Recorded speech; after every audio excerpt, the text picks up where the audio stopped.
Son las 2 de la tarde, la 1 en Canarias. Radio María.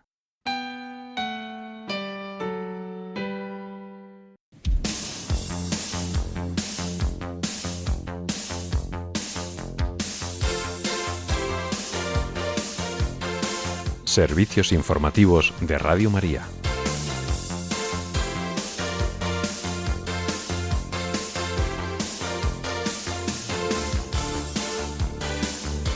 Israel aprueba la pena de muerte por ahorcamiento para palestinos condenados por matar a israelíes en actos de terrorismo, pese a la condena internacional. Y el Patriarcado Latino de Jerusalén y la Custodia de Tierra Santa confirman que los asuntos relativos a las celebraciones de la Semana Santa y la Pascua en la Iglesia del Santo Sepulcro han sido resueltos con las autoridades.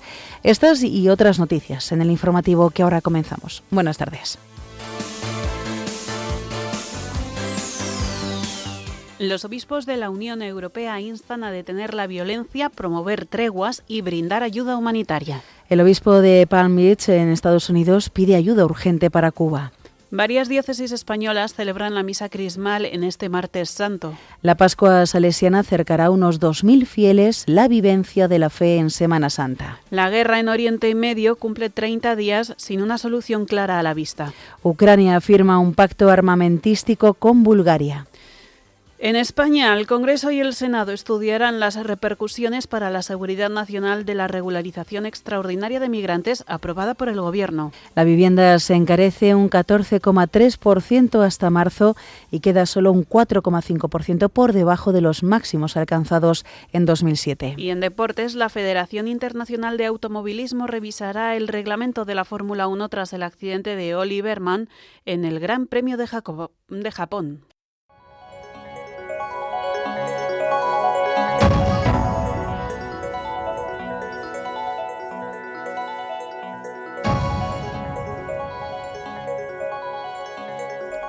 Israel ha aprobado una ley que impone la pena de muerte por ahorcamiento a palestinos condenados por asesinar a israelíes en actos clasificados como terrorismo.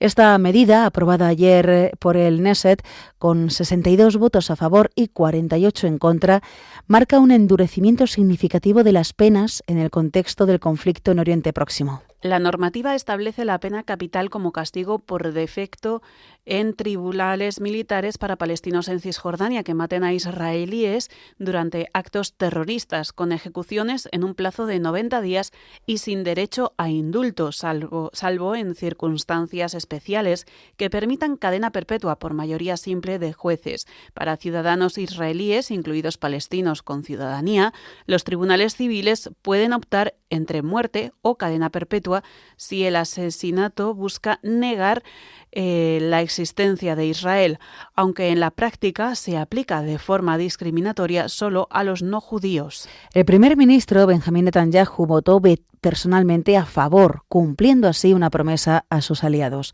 La aprobación llega justo antes del receso parlamentario y ante elecciones en 7 meses, impulsada desde su primera lectura en noviembre de 2025. Varios países occidentales como Australia, Gran Bretaña, Francia, Alemania e Italia han criticado la ley calificándola de discriminatoria de facto, mientras que la Unión Europea y el Consejo de Europa la han tildado de grave regresión y de violación del derecho a la vida, instando a respetar el derecho internacional.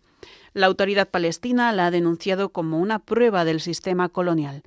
Organizaciones de derechos humanos israelíes y palestinas como Amnistía Internacional y B'Tselem la tildan de racista y cruel, argumentando que no disuade de atacar y que discrimina por etnia, excluyendo a judíos nacionalistas. Se espera una impugnación ante el Tribunal Supremo. Por otro lado, el Patriarcado Latino de Jerusalén y la Custodia de Tierra Santa han confirmado que los asuntos relativos a las celebraciones de la Semana Santa y la Pascua en la Iglesia del Santo Sepulcro han sido abordados y resueltos en coordinación con las autoridades competentes. A través de un comunicado, este Patriarcado y la Custodia de Tierra Santa expresan que, de acuerdo con la Policía de Israel, se ha garantizado el acceso a los representantes de las iglesias para la celebración de las liturgias y ceremonias y para la preservación de las antiguas tradiciones pascuales en la Iglesia del Santo Sepulcro. Asimismo, añaden que en vista del estado de guerra actual, las restricciones vigentes a las reuniones públicas se mantienen por el momento. Por consiguiente, las iglesias garantizarán la transmisión en directo de las liturgias y oraciones a los fieles en Tierra Santa y en todo el mundo. Al mismo tiempo, agradecen su atención e intervención al presidente del Estado de Israel, Isaac Herzog. Además, han dado las gracias a los jefes de Estado y funcionarios que actuaron con rapidez para comunicar sus firmes posturas, muchos de los cuales contactaron personalmente para expresar su cercanía y su apoyo. El Patriarcado Latino de Jerusalén y la Custodia de Tierra Santa también indican que la fe religiosa constituye un valor humano supremo, compartido por todas las religiones, judíos, cristianos, musulmanes, drusos y demás, y agregan que especialmente en tiempos de adversidad y conflicto, como los que vivimos actualmente, salvaguardar la libertad de culto sigue siendo un deber fundamental y compartido. A su vez, confían en que se sigan encontrando las soluciones adecuadas que permitan que la oración tenga lugar en los lugares de culto, en particular en los lugares santos de todas las religiones. Todo ello de una manera que respete tanto las legítimas necesidades de seguridad como las observancias y oraciones religiosas que son de profunda importancia para cientos de millones de creyentes. Igualmente afirman que la Iglesia mantiene un diálogo constante con las autoridades, incluida la policía de Israel. Asimismo, aseguran su oración por el fin de la guerra que azota la región, conscientes de las graves consecuencias que tiene para todos. Finalmente, el Patriarcado Latino de Jerusalén y la Custodia de Tierra Santa reafirman su compromiso con el diálogo, el respeto mutuo y la preservación del status quo.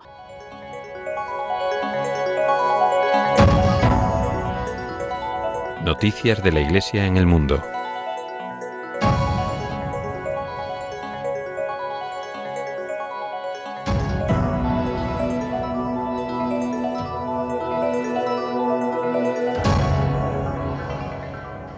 La Comisión de las Conferencias Episcopales de la Unión Europea ha exhortado a unir esfuerzos para detener la violencia. En un mensaje publicado antes de la Pascua, el presidente de esta institución, Monseñor Mariano Crociata, afirma que la inminencia de la Pascua cristiana insta a los creyentes y a las personas de buena voluntad a apoyar todos los esfuerzos encaminados a detener la violencia, a promover treguas y a brindar ayuda humanitaria.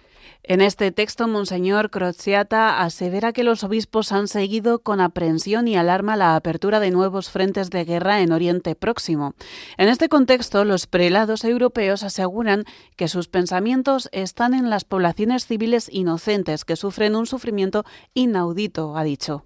Al mismo tiempo, Monseñor Crociata también manifiesta su agradecimiento a la Unión Europea por no avivar las tensiones y promover, siempre que sea posible, iniciativas diplomáticas y el diálogo.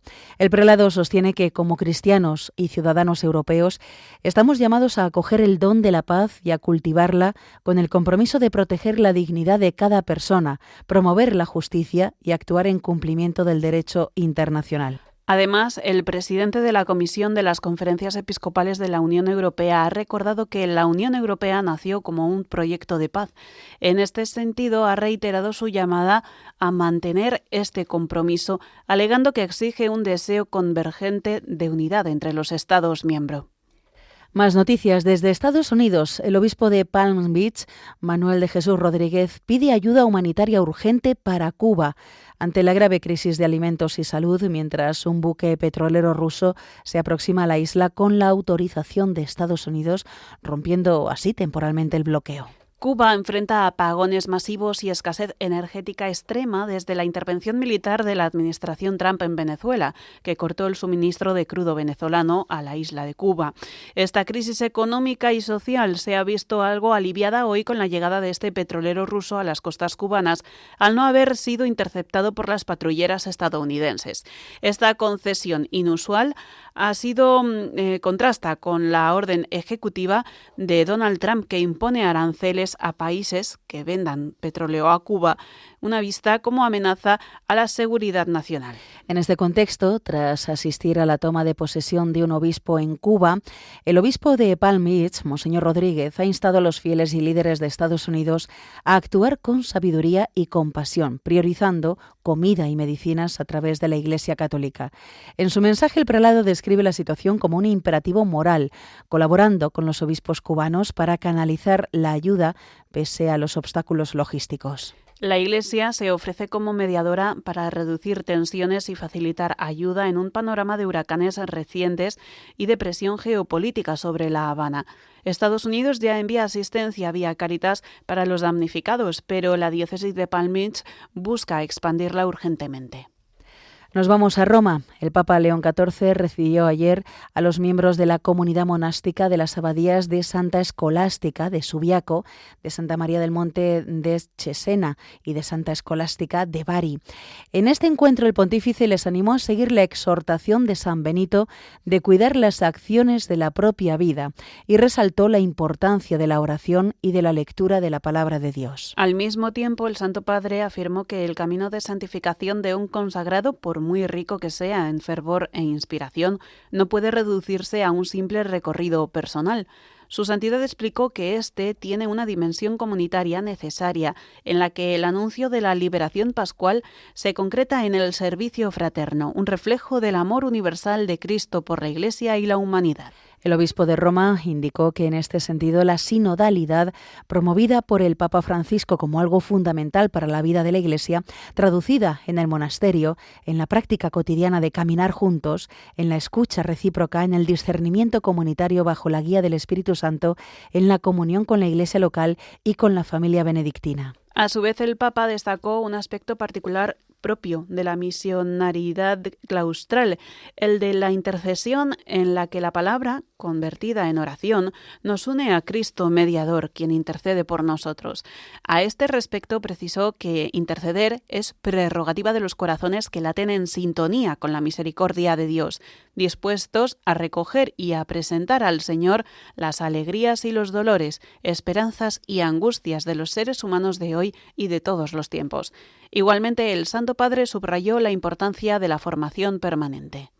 Finalmente, el sucesor de Pedro agradeció a los presentes, a los miembros de la comunidad monástica de las abadías de Santa Escolástica, el bien inmenso y escondido que hacen a la Iglesia con su ofrenda, con su oración incesante, con su servicio y con el testimonio de su vida. Y animándolos a continuar esta obra de Dios, les encomendó a María Santísima, Madre del Silencio, Mujer de la Escucha, a San Benito y a Santa Escolástica y a los numerosos santos benedictinos. Por otro lado, el Papa León XIV también recibió ayer a la Fundación Auxilia, que se ocupa principalmente del apoyo a los jóvenes, la educación, becas, proyectos de desarrollo social.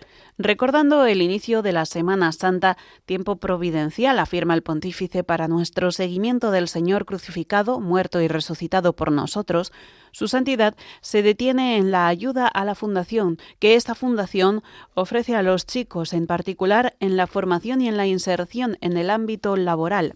Y en este clima de incertidumbre, el Papa ha deseado que el círculo de conocimiento y colaboración que promueven dé buenos frutos.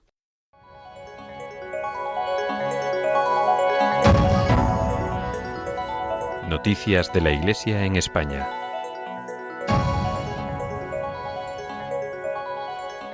En este martes santo, varias diócesis españolas celebran la misa crismal. En esta Eucaristía, presidida por el obispo, se consagra el Santo Crisma, se bendicen los santos óleos y además el presbiterio diocesano renueva sus promesas sacerdotales. Tradicionalmente, cada diócesis celebraba su misa crismal durante la mañana del Jueves Santo, pero en la actualidad, por razones de conveniencia pastoral, puede ubicarse en cualquier día de la Semana Santa previo al Jueves Santo, a decisión del obispo diocesano. Así, en nuestro país, entre otras diócesis, han celebrado la misa crismal Madrid, Toledo, Córdoba, Getafe, Canarias, Guadix, Asidonia, Jerez, así como Cartagena, Palencia y Tudela. En la capital española, esta Eucaristía ha tenido lugar en la Catedral de Santa María la Real de la Almudena. Ha estado presidida por el arzobispo de Madrid, el cardenal José Cobo, y en su homilía ha destacado la belleza del don sacerdotal que en un día como hoy es motivo de acción de gracias. El hoy de nuestra ordenación, el hoy de esta misa crismal que nos reúne una vez más como presbiterio, el hoy en el que volvemos a reconocernos ungidos no en solitario, sino como visibilizamos también en fraternidad. Hoy se cumple esta escritura en nosotros porque hemos sido revestidos de Cristo pobre y frágil. Nuestra debilidad, la de cada uno de nosotros, ha sido habitada por la fuerza del Espíritu. Y esa unción que recibimos no es para nosotros, es para los pobres, para los heridos, para los que esperan a veces sin saberlo una palabra de vida. Y ahí nace esa alegría que hoy compartimos, la alegría de nuestro ministerio. Mientras en Palencia su obispo, Monseñor Miquel García Andía, ha recordado la gracia de esta misa crismal para todos los bautizados. Y nosotros un año más, como diócesis, invitados a entrar en ese hoy de Dios, en esa hora de Dios que celebraremos en los próximos días. Y ahora que se acerca la hora, esta celebración de la misa crismal, de los óleos. Una palabra de Jesús que ha de ser para todos descanso, para todos los bautizados y también para todos los que tenemos el ministerio pastoral, que tantas veces lo vemos, yo lo veo tan alejado de todos los dones que me regala el Señor. Pero la mirada a Jesús no es para caer en el descorazonamiento, sino para redescubrir y recordar una vez más que Él es quien lo hace todo en y por nosotros. Por su parte, el obispo de Cartagena, Monseñor José Manuel Lorca, en la misa crismal que se ha celebrado en la Catedral de Murcia y que ha sido retransmitida a toda España en 13 Televisión, ha resaltado el amor de Jesús que ha dado su vida para salvar al mundo, un amor del que particularmente participan los sacerdotes.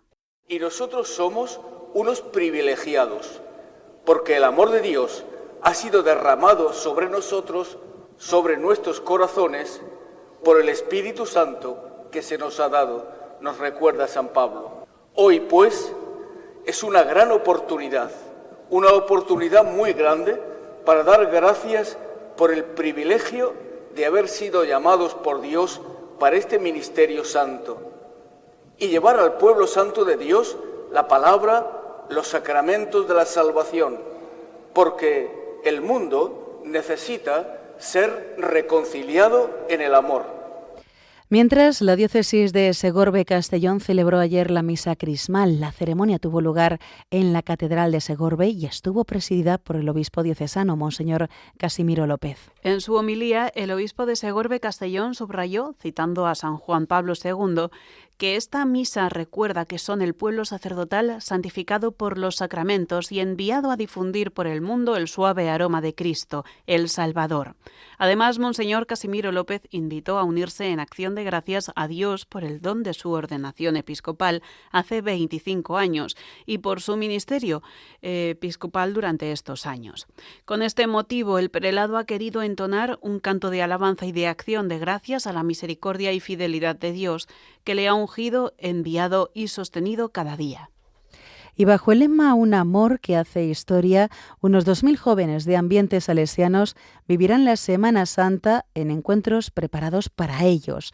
Entre otras iniciativas participarán en representaciones teatrales, ejercicios espirituales, el Camino de Santiago, convivencias y procesiones. Los salesianos en España organizan del 2 al 5 de abril los ya tradicionales encuentros de Pascua.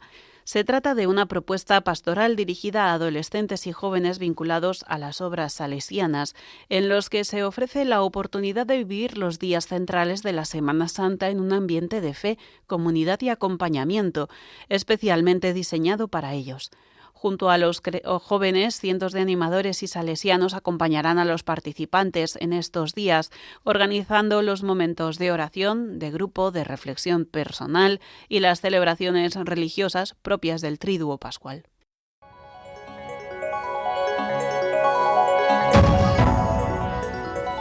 Información internacional.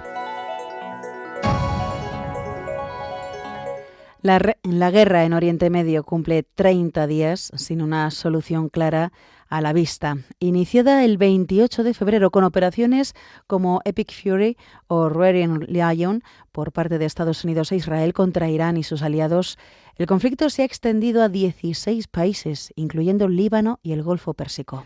Estados Unidos ha desplegado miles de tropas adicionales en la región, sumando entre 3.000 y 4.000 soldados junto con fuerzas especiales, marines del USS Boxer y otros 50.000 efectivos previos. Este refuerzo busca expandir opciones operativas incluso dentro del territorio iraní en medio de las tensiones por el cierre del estrecho de Hormuz. El presidente de Estados Unidos, Donald Trump, ha hablado de progresos y conversaciones serias con un nuevo régimen más razonable en Irán tras la muerte de líderes clave como el líder supremo y un canal indirecto mediado por Pakistán. Sin embargo, amenaza con atacar infraestructuras clave como centrales eléctricas si no reabren el estrecho de Hormuz completamente antes del 6 de abril, posponiendo un ultimátum previo. Irán, por su parte, rechaza las que ha calificado de propuestas excesivas de Estados Unidos, que incluyen 15 puntos como el fin de su programa nuclear y la reapertura de Hormuz, a cambio de levantar las sanciones. Como gesto, ha permitido el paso de hasta 20 grandes petroleros por el estrecho, inicialmente entre 8 y 10, pese al bloqueo de facto que ha disparado los precios del crudo. Teherán advierte que de represalias intensas si hay más ataques, afirmando la capacidad para una guerra prolongada.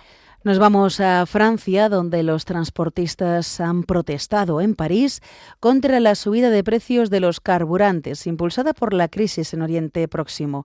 Los sindicatos han organizado una operación Caracol con 110 autocares y 70 camiones en la circunvalación periférica desde Port-de-Vincennes, ralentizando el tráfico entre las 10 y las 11 horas de forma pacífica, aunque generó complicaciones viales con más acciones previstas hasta el 1 de abril en regiones como Auvernia-Ródano-Alpes.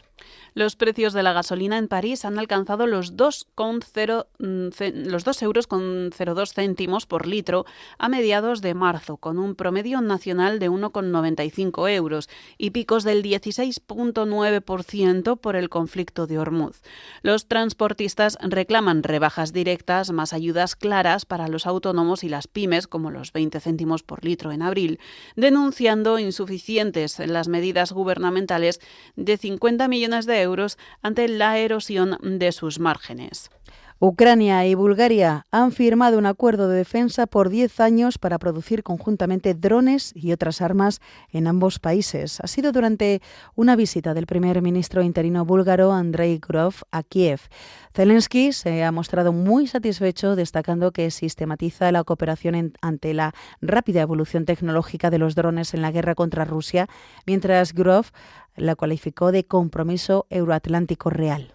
Bulgaria, con fuerte tradición soviética en armamento y un 4% de su PIB en defensa, prospera desde 2022 enviando municiones a Ucrania. Este pacto sigue los acuerdos similares con países del Golfo para exportar sistemas antiaéreos probados en combate, priorizando la defensa contra los misiles rusos.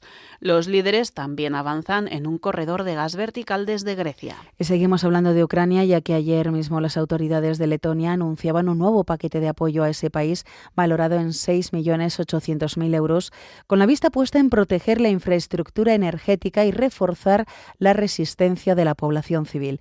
Además, ha confirmado que será nación fundadora del Tribunal Especial para el Crimen de Agresión contra Ucrania. Este tribunal es una iniciativa lanzada en el seno del Consejo de Europa para establecer un órgano que juzgue a altos dirigentes políticos y militares por el crimen de agresión contra el país eslavo. Ucrania ha agradecido la decisión de Letonia, asegurando que reafirma el apoyo inquebrantable del país báltico y confirma el liderazgo a la hora de impulsar la rendición de cuentas. Más noticias. El canciller alemán Friedrich Merz anunció, tras reunirse con el presidente sirio Ahmed al-Shara en Berlín, un acuerdo para repatriar al 80% de los más de 900.000 refugiados sirios en Alemania en los próximos 3 años. Priorizarán a quienes carecen de permiso de residencia válido o han cometido delitos mediante un mecanismo de retorno fiable, destacando así su rol en la reconstrucción tras la caída de Bashar al-Assad en 2024. Merz agradeció a la población alemana por acogerlos durante la guerra civil, pero subrayó que ahora existe perspectiva de regreso. Alemania invertirá más de 200 millones de euros en estabilización siria, impulsando a las empresas y los empleos para facilitar la vuelta voluntaria o forzosa con un grupo de trabajo conjunto entre Interior y Desarrollo Económico. Y terminamos la crónica internacional en Nigeria, donde un ataque armado perpetrado durante las celebraciones del Domingo de Ramos ha dejado al menos 11 personas fallecidas en la archidiócesis de Abuya. Los agresores irrumpieron en una parroquia local disparando indiscriminadamente a los feligreses que se reunían para conmemorar la entrada triunfal de Jesús en Jerusalén. Según informes iniciales, el balance de víctimas podría aumentar, ya que varios de los heridos están en estado crítico. Las autoridades locales han iniciado una investigación, pero no se ha reivindicado el ataque hasta el momento. Nigeria enfrenta una escalada de violencia sectaria y terrorista en el centro del país, con grupos como los pastores fulani y extremistas islamistas atacando comunidades cristianas. Este suceso revive el dolor por los atentados previos contra las iglesias en un año marcado por decenas de víctimas en misas y procesiones. La Iglesia nigeriana ha convocado a la oración y exige protección para los lugares de culto.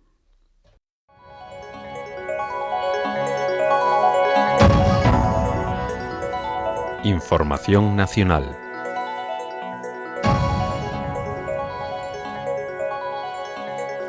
La Comisión Mixta, es decir, el Congreso y el Senado de Seguridad Nacional, ha aprobado una propuesta del Partido Popular para constituir una ponencia de diputados y senadores que estudie los efectos que el proceso de regularización extraordinaria de migrantes emprendido por el Gobierno pueda tener en la seguridad nacional.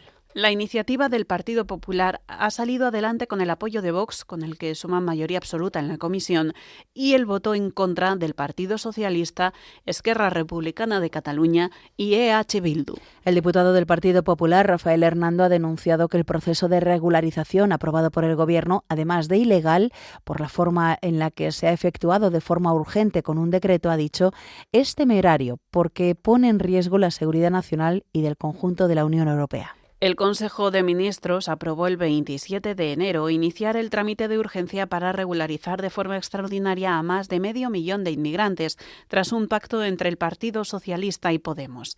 El proyecto de Real Decreto modifica el reglamento de la Ley Orgánica sobre los derechos y libertades de las personas extranjeras en España. Hablamos ahora de la vivienda en España. Su precio creció un 14,3% en el primer trimestre del año respecto al mismo periodo del año anterior, un avance del 11,8% en términos reales, descontando el efecto de la inflación, hasta totalizar en 1.987 euros por metro cuadrado, según datos del último informe de Tinsa Bayacumin. Desde el mínimo registrado tras la crisis inmobiliaria en verano de 2015, la vivienda nueva y usada en nuestro país se ha encarecido un 68%, pero está un 4,5% por debajo de los máximos de 2007. Los mayores incrementos en el precio de las viviendas nuevas y usadas se localizan en la cornisa norte, en Madrid, capitales del interior peninsular y en la costa mediterránea.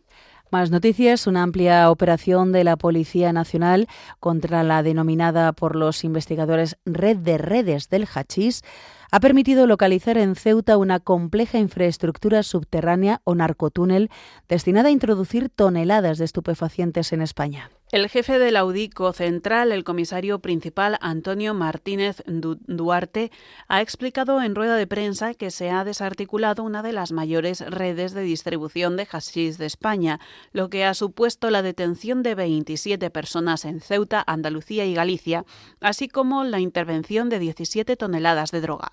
El responsable policial ha detallado que el narcotúnel tiene 19 metros de largo hacia abajo, 1,20 de altura y 80 centímetros de ancho, pero ha advertido de que todavía se sigue trabajando debido a que se encuentra inundado de agua.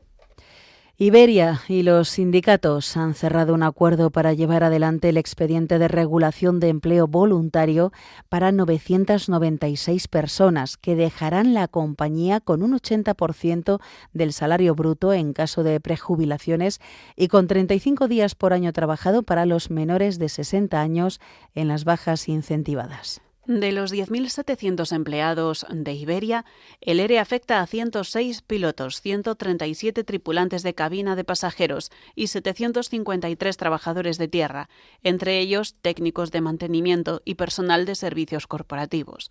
Las salidas se producirán de manera progresiva entre el 1 de mayo y el 31 de diciembre del año 2028, en función de las necesidades organizativas y productivas de la compañía.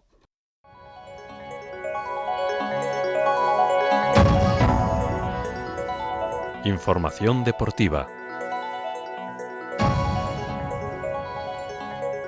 Comenzamos hoy con la Federación Internacional de Automovilismo, que ha anunciado que en sus reuniones de abril revisará el reglamento de la Fórmula 1 tras el accidente que sufrió el domingo el piloto británico Oliver Mann durante el Gran Premio de Japón. En la vuelta 22 de la carrera, Berman, que trataba de adelantar al Alpine del argentino Franco Colapinto, se vio obligado a realizar una maniobra brusca para evitar chocar con él y acabó estampado contra uno de los muros del trazado. Por otro lado, la selección española de fútbol se mide hoy a Egipto en un partido preparatorio para el Mundial 2026 que se va a celebrar en Barcelona. Es el último encuentro que el combinado nacional disputa en este parón y la prueba final de Luis de la Fuente antes de que termine la temporada y tenga que configurar la lista de convocados para la cita mundialista. El técnico riojano no podrá contar con Zubimendi, que abandonó la concentración por molestias en la rodilla.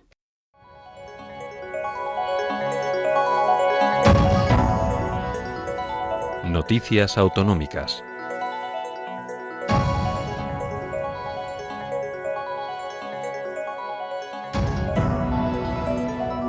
Nos trasladamos hasta Baleares, que muestra signos de agotamiento económico. Nos amplía esta noticia nuestro corresponsal en las islas, Pedro García. Buenas tardes. Muy buenas tardes en el nombre del Señor. La economía balear ha cerrado el ejercicio 2025 con un avance anual del 3,3%, 4 décimas menos que el año anterior, y ha confirmado las muestras de agotamiento del patrón de crecimiento basado en el volumen. Es la principal conclusión que se desprende del informe Evolución Económica publicado por la Confederación de Asociaciones Empresariales de Baleares, CAEB. La desaceleración de la actividad, siempre según el informe de CAEB, no afectó a la creación de empleo, manteniéndose dinámico de octubre a diciembre, un 3,4%, por encima de la media nacional, un 2,5%. Los 523.304 trabajadores de alta en la Seguridad Social a finales de diciembre constituyen un nuevo récord de la serie histórica. Así, el desempleo se redujo hasta el 5,3% de la población activa, de nuevo por debajo de la media nacional del 10%. Baleares cerró diciembre con un 2,9% de inflación, rebajándose al 2,2% en febrero de este año 2026. No obstante, el conflicto en Oriente Medio ha reavivado la posibilidad de un nuevo repunte. En otro orden de cosas, la histórica empresa láctea mallorquina Agama, fundada en 1958 y que en la actualidad es propiedad del grupo de empresas catalán DAM, ha comunicado a sus trabajadores que cierra su planta en Palma tras años de crisis por falta de competitividad. La compañía, creada como Asociación General Agraria Mallorquina hace casi 70 años, cuando funcionaba como central lechera insular, explica que en los últimos años el incremento de los costes de producción y la fuerte competencia de grandes marcas con una extensa implantación geográfica han ocasionado severas dificultades para la venta de la leche producida en Mallorca. La puntilla se dio con el traslado de la producción del popular batido Lacao a Cataluña en 2021. El pasado año, DAM vendió el 50% de Lacao y otros productos similares a la empresa familiar Idilia. La historia del popular batido empieza en el año 1944, cuando la empresa láctea francesa Lactel, junto con un farmacéutico de Palma, crean el Lacao. 14 años después empezó su andadura Agama, que ahora cierra sus puertas, víctima del paso del tiempo y las relaciones entre la oferta y la demanda. Por otro lado, Baleares rinde homenaje a los carboneros de Menorca con el estreno de un documental que pone en valor su figura. Cuéntanos más, Pedro. En este segundo bloque destacamos que la Consejería de Agricultura, Pesca y Medio Natural produce el documental Carboneros en Menorca, un oficio que no se apaga, con el objetivo de poner en valor este oficio tradicional que hoy en día solo sobrevive gracias a una única familia en las Islas Baleares, en Menorca. El documental se ha estrenado en el Auditorium de Ferreries. La pieza audiovisual de 35 minutos de duración muestra cómo este oficio ha contribuido durante generaciones a mantener los bosques, a modelar el paisaje y a configurar la identidad cultural menorquina. Y cambiando de tercio, el Gobierno de las Islas Baleares ha presentado el primer paquete de medidas para hacer frente a los efectos económicos derivados del conflicto en Oriente Medio en una reunión con agentes sociales, sectores económicos, consells insulares y ayuntamientos. La presidenta del Ejecutivo Autónomo, Marga Proens, ha anunciado la movilización de más de 160 millones de euros con el objetivo de proteger el tejido empresarial, preservar los puestos de trabajo y evitar que el incremento de costes acabe repercutiendo directamente en la cesta de la compra y, por tanto, en las familias de las islas. Y la noticia para recordar. La reina Sofía, sus hijas Elena y Cristina y sus nietas Victoria, Federica e Irene asistieron ayer lunes en la Catedral de Mallorca al tradicional concierto solidario de Semana Santa de Proyecto Hombre Baleares, en el que en esta ocasión se ha ofrecido al público el Requiem de Verdi. El concierto ha rendido homenaje a la hermana de la reina, Irene de Grecia, fallecida el pasado mes de enero a los 83 años y que era acompañante habitual de doña Sofía en este acto en la capital balear. Un año más, doña Sofía no ha querido perderse este concierto solidario que ha llenado la catedral con 1.700 asistentes y al que han asistido también la presidenta del Congreso, Francina Armengol Socias, la presidenta del Gobierno de las Islas Baleares, Marga Proens Rigo, el presidente del Parlamento Balear, Gabriel Lesen Presedo, y el obispo de Mallorca, Sebastián Taltabú y Anglada, entre otras autoridades. La interpretación de la obra de Verdi ha corrido a cargo de la Orquesta Sinfónica de las Islas Baleares, dirigida por Pablo Mielgo, junto a la coral de la Universidad de las Islas, bajo la dirección de Nuria Cunillera. Y esto es todo desde Baleares. Muchas gracias. Paz y bien. Gracias a ti, Pedro, por toda esta información. Y vamos a finalizar con la previsión del tiempo realizada por Miriam Herraiz. Hay 8 comunidades autónomas en aviso por viento y olas, según la Agencia Estatal de Meteorología, y también Canarias está en aviso por calima. Esta tarde tendremos cielos despejados en la mayor parte de la geografía, aunque con algo más de nubosidad en el norte y Baleares. El viento sopla con fuerza en buena parte del territorio, destacando el sistema central, el sistema ibérico, Pirineos, el sur de Tarragona, norte de Castellón y ambos archipiélagos. También habrá mala mar en todas las costas españolas, especialmente en la costa de Gerona, Mallorca y Menorca, donde podrán superar las olas los 5 metros. En cuanto a las temperaturas, se prevé un ascenso generalizado. Mañana miércoles vamos a disfrutar de cielos despejados, salvo en la zona del norte, donde se producirán precipitaciones. Serán en forma de nieve en la zona de los Pirineos, y allí también va a soplar el viento con bastante fuerza. También el viento estará presente en el sistema central, sistema ibérico, norte de Castellón, sur de Tarragona, Gerona y Baleares. La mar va a seguir alterada en las costas con olas de entre 2 y 3 metros, aunque en Baleares y la costa de Gerona podrán superar los 4 metros. Y las temperaturas continuarán subiendo ligeramente.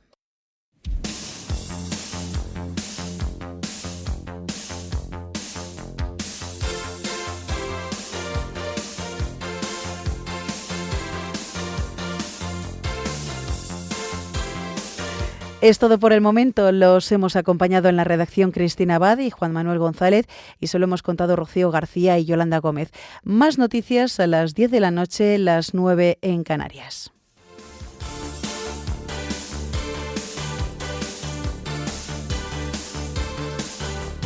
Informativos de Radio María.